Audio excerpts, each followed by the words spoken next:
Кыргызстанда бир чоң бир өзгөрүү, чоң окуя, саясий окуя болгон турат. Элдин баары күтүп атат, бир таза ушундай бир шайлоо өтсө экен, парламентке таза адамдар келсе экен, эл үчүн күйгөн, элдин бир мүнөт алган ишке ашыра турган, эл үчүн татыктуу мыйзамдарды чыгарып бере ала турган депутаттар келет деп күтүп аткан учур. 21 саясий партиянын içinden Багыт партиясы бар атат. Ошонун арасында мүчө катары катталып баратасыз. Эмне үчүн ушул Багытты тандадыңыз деген суроо жооп алсак алгач.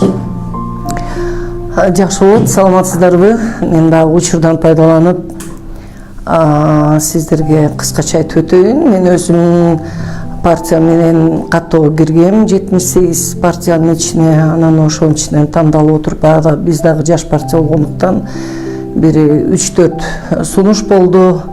Бирок ошонун ичинен мен ушу тандап Багыт партиясынын себеби жаңы жүздөр, жаңы ата мекени сүйгөн, патриот, биздин мекенчил, чет өлкөдөн билим алган, бул жактан тажрыйбасы бар, абдан ушундай бир таза балдар кыздарыбыз мага сунуш беришти.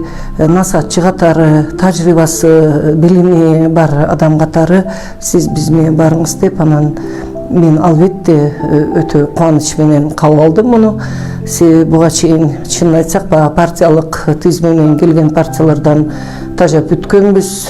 7 дубанды бирдей бөлүп алышып, бүт Кыргызстан билет эми, Кыргызстандын эли жалпы билишет дегендей жана төңкөрүштөр эмнеден чыкты. Бүт эле ошол шайлоонун таза өтпөгөнүнөн, шайлоодо бийликтен калыс эместигинен, ошонун баары бүгүнкү күндө ушул керек болсо министерство, ведомстволордон бери акчасы барлар эле бөлүп алышпады беле. Анан кадрлар баарын чечеттеп коебуз дагы, кадрга келгенде эле аксап, парашюттар менен депутаттар өздөрү айткандай келип эле бир күн мамлекеттик кызматта аркалабагандар эле, анан билими туура келбегендер деле келип ушу кызматты аркалап калышты. Анан ошондуктан мен айтар элем, биринчи жолу ушундай мүмкүнчүлүк түзүлүп атат.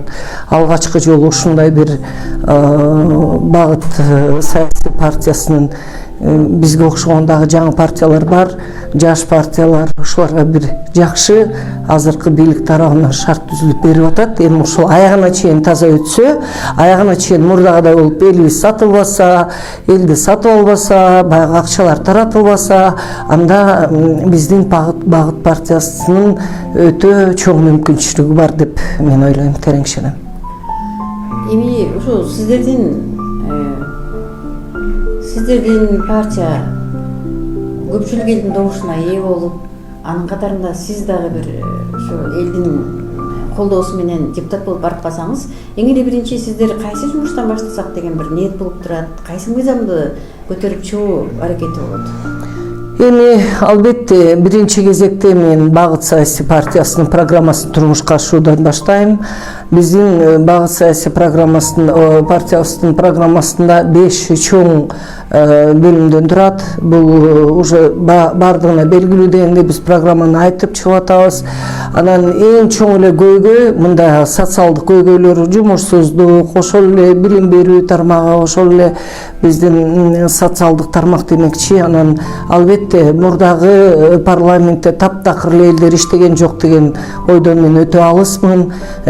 Арасында өтө кесипкөй, мыкты дагы инсандарыбыз болду, бирок атаганат баягы турмуштун, ошол өзлөрүнүн ошол замандын шартына ылайык алар дагы тиешелүү деңгээлде мыйзам чыгарган күндө дагы ал мыйзамдар иштеген жок. Биринчиден, экинчиден иштеген мыйзамдарды багы бизнес кылгандар, чоң бизнеслер барлар өзлөрүнө ылайыктап жасалган мыйзамдар болуп калды да, бирин-бири лоббировать этип эле эми аны көзүбүз менен эле көрүп турдук да, бирок эч нерсе кыла алган жокпуз. Ошондуктан мен ойлойт элем, азыр биринчи кезекте эне баланын көйгөйүн, ошо социалдык тармактын көйгөйлөрүн, ошол маселелерди, ошолорго ылайыкталган мыйзамдарга өзгөртүү өзгөртүүлөрдү киргизүү жалаң кошолор менен алек болот элем. Мен ушу карапайым элдин жашоосу жакшырыш үчүн ошолор баягы орустар айтмакчы, в конце концов ушу кредиттен кутулса экен,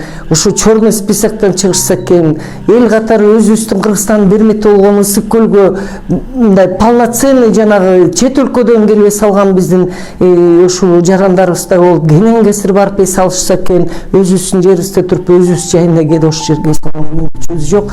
Анын баары барып каражатка, бюджеттин таркытыштыгына же болбосо элдин ушул жашоо шартына жараша болуп атат.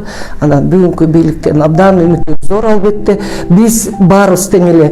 Бийлик бизге эмне берет дебей, биз бийликке эмне беребиз, биз эмнебиз менен жардам бере алабыз деген маселеге токтошубуз керек. Элдин баягы бүт эле аң сезимине канына сиңип калыптыр, көөсү менен ал ушуп кетсе деле, телефон айылда иштебей калса деле ошонун баарына эле бийлик күнөөлүү боло берет да. Ошондуктан бийликти эле күнөөлөй бербей, ошо бийликтин кетирген кемчиликтерин кантип оңдосок болот. Мага да айрымдар суроо берип атат. Сиз 40 жылга чукул мамлекеттик кызматты аркаладыңыз, бирок ошол кайра эле мамлекеттин бийликтин камчысын чаппайсызбы, кайра эле ошолордун сөзүн сүйлөбөйсүзбү деген сөздөрдү айтып атышат. Абдан туура суроо берип атышат. Мен тескерисинче өзүмдүн кетирген кемчиликтерим, мен ошол туруштагы жетекчилерден кеткен кемчиликтерди түздөгөнгө, анан ошо көбөлүү маселелер чечилбей биз ушу үнүбүз ак үйгө, парламентке, өкмөткө, президентке жетпей келген үнүбүздү ошо жеткирип, мыйзамдарга өзгөртүүнү киргизип, элдин жашоосун жакшыртканга болгон күч аракетимди жумшайм деп мен ишендирип кете алам. Рахмат. Эми сөзүңүздүн соңунда ошо эркин микрофон берели сизге. Сиз эми шайлоочуларыңызга, сиз менен кошо катарлашып бараткан партиялаштарыңызга 21 партия бар атасыздар. Калгандарына дагы эмнени каалайт элеңиз? Албетте мен 21 партиянын баарына тең ийгиликти каалайм. Албетте мен баарына жалпы кыргыз элине бекем ден соолукту, узун өмүрдү каалайм. Кыргызстаныбыздын экономикасынын өсүүнү үчүн каалайм. Балдарыбыз барчылыктын үстүндө бакубат жашоодо жашоосун каалайм. Биздин Кыргызстандын келечеги абдан чоң, биздин жаштарыбыздын потенциалы абдан зор. Азыркы биздин балдар ичишпейт, креативный, изденишет.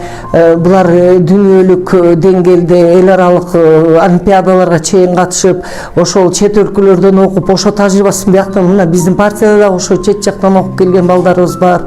Анан мен айтайын дегеним, эми албетте 21 партиянын баарына ийгилик каалайм, бирок Багыт партиясы алдыга озуп чыкса экен деп тилейм. Анан эң негизгиси жанагы эми ушуга чейин жакшы эле бийликтен түшпөй келишти. Мейли депутат болсун, мейли министр, акимби, губернатору, эми ошолор кичине уялып, жүрөктөрүнө ыйман кирип, ошолордун кылган эмгеги 10 эселеп, 100 эселеп Алла Таалам берсин рызкысын аларга.